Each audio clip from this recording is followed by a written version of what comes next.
நிலையான புகழுக்குரிய தூய்மை மிகு நற்கருணைக்கு எல்லா காலமும் ஆராதனையும் புகழும் ஆட்சியும் உண்டாக கடவது.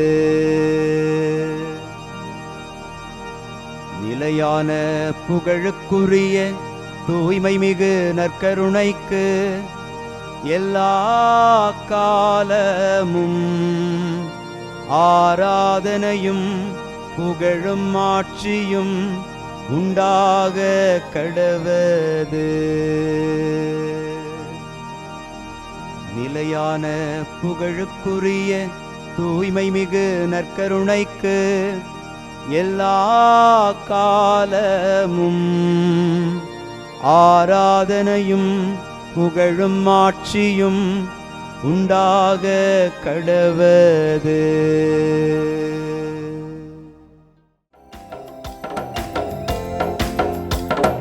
அரியணையில் வீற்றிருப்பவரே, உமக்கே ஆராதனை.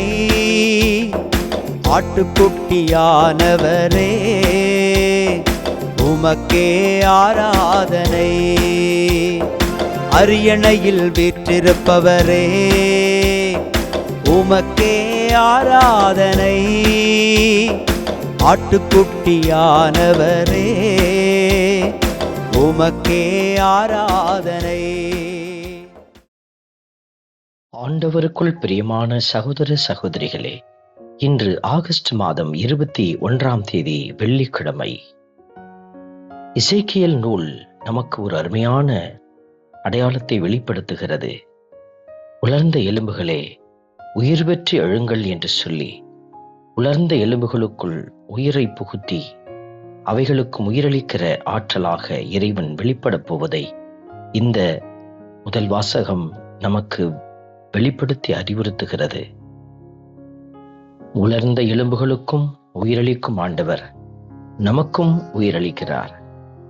உலர்ந்து போன உடைந்து போன இதயங்களுக்கும் புத்துயிர் அளிக்க வல்லவர் நம் ஆண்டவர் என்பதை உணர்த்தும் இந்த வரிகளை உள்ளத்திலே தாங்கியவர்களாக ஆண்டவருக்குள் புது படைப்பாய் மாற அருள் வேண்டி மன்றாடி செபிப்போம். ஆண்டவருக்கு நன்றி செலுத்துங்கள், ஏனெனில் அவர் நல்லவர், என்றென்றும் உள்ளது அவரது பேரன்பு. ஆண்டவருக்கு நன்றி செலுத்துங்கள், ஏனெனில் அவர் நல்லவர், என்றென்றும் உள்ளது அவரது பேரன்பு. இன்று திருப்பாடல் 107 நமக்கு அருளப்பட்டிருக்கிறது. பல்லவி வார்த்தையாக, ஆண்டவருக்கு நன்றி செலுத்துங்கள், ஏனெனில் அவர் நல்லவர், என்றென்றும் உள்ளது அவரது பேரன்பு. இந்த வரிகளை நாம் உச்சரித்து பாடுகிற போது உண்மையிலும் உண்மையாகவே ஆண்டவர் நல்லவராக இருக்கிறார். ஏனென்றால் மனிதர்கள் அழிந்து போவதை அவர் விரும்புபவர் அல்ல, மாறாக அழிவை நோக்கி பயணிக்கிற பிள்ளைகளையும் வாழ்வுக்குள் அழைத்து செல்கிறவர் நம் ஆண்டவர். உங்களையும் இன்று விடுவிக்க ஆண்டவர் உங்களை அழைத்து கொண்டே இருக்கிறார். உங்களை கரம் பிடித்து வழிநடத்துபவரின் கரம் பிடித்து நடந்து செல்ல ஆண்டவருடைய அருளை நாடி நிற்போம். ஆண்டவருக்கு நன்றி செலுத்துங்கள், ஏனெனில் அவர் நல்லவர், என்றென்றும் உள்ளது அவரது பேரன்பு. ஆண்டவருக்கு நன்றி செலுத்துங்கள், ஏனெனில் அவர் நல்லவர், என்றென்றும் உள்ளது அவரது பேரன்பு. ஆண்டவரால் மீட்படைந்தோர், எதிரியின் கையினின்று அவரால் மீட்கப்பட்டோர், கிழக்கினின்றும் மேற்கினின்றும் வடக்கினின்றும் தெற்கினின்றும் பல நாடுகளினின்றும் ஒன்று சேர்க்கப்பட்டோர் சொல்வார்களாக என்கிற வார்த்தைகளை வாசிக்கிற போது ஆண்டவரால் மீட்படைந்த பிள்ளைகள் இணைந்து நன்றி செலுத்துவார்கள். அவரது பேரன்பு உயர்ந்தது என்று பறைசாற்றுவார்கள். இந்த அற்புத கிருபையை நாமும் உணர்ந்தவர்களாக பாடி துதிப்போம். ஆண்டவருக்கு நன்றி செலுத்துங்கள், ஏனெனில் அவர் நல்லவர், என்றென்றும் உள்ளது அவரது பேரன்பு. ஆண்டவருக்கு நன்றி செலுத்துங்கள், ஏனெனில் அவர் நல்லவர், என்றென்றும் உள்ளது அவரது பேரன்பு. தம் நெருக்கடியில் ஆண்டவரை கூவி அழைத்தனர். அவர்களுக்குற்ற துன்பங்களிலிருந்து அவர்களை அவர் விடுவித்தார். இந்த வரிகளை நாம் வாசிக்கிற போதெல்லாம் துன்பங்களிலிருந்து விடுவிக்கிறவர், நெருக்கடியிலிருந்து நம்மை விடுவித்து பாதுகாக்கிறவர், பழி பாவத்திலிருந்து நம்மை விடுவிக்கிறவர், எல்லாவித நன்மைகளால் நம்மை நிரப்புகிற அந்த ஆண்டவர் நல்லவராயிருக்கிறார். அவரை நம்பினோரை கைவிடுவதில்லை.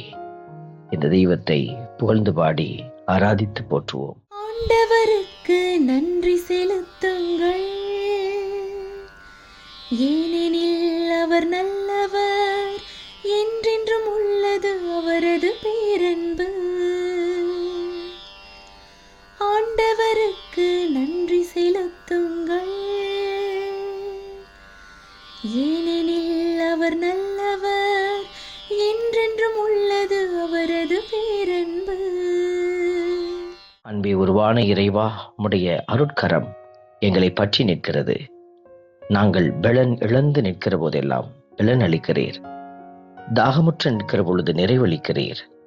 பசியுற்று நிற்கிற பொழுது நன்மைகளால் நிரப்புகிறீர். எங்களை எல்லாவிதத்தாலும் நிரப்புகிற உம்முடைய வல்லமையான கரம் தொடர்ந்து எங்களை பற்றி கொண்டு அறியாத ஒன்றும் தெரியாத பிள்ளைகளாயிருக்கிற எங்களை நீரே வழிநடத்த மன்றாடி செபிக்கிறோம். ஆமென். வல்ல இறைவன் தந்தை, மகன், தூய ஆவியார் உங்களையும் உங்கள் குடும்பத்தையும் நிறைவாய் ஆசீர்வதிப்பாராக. ஆமென்.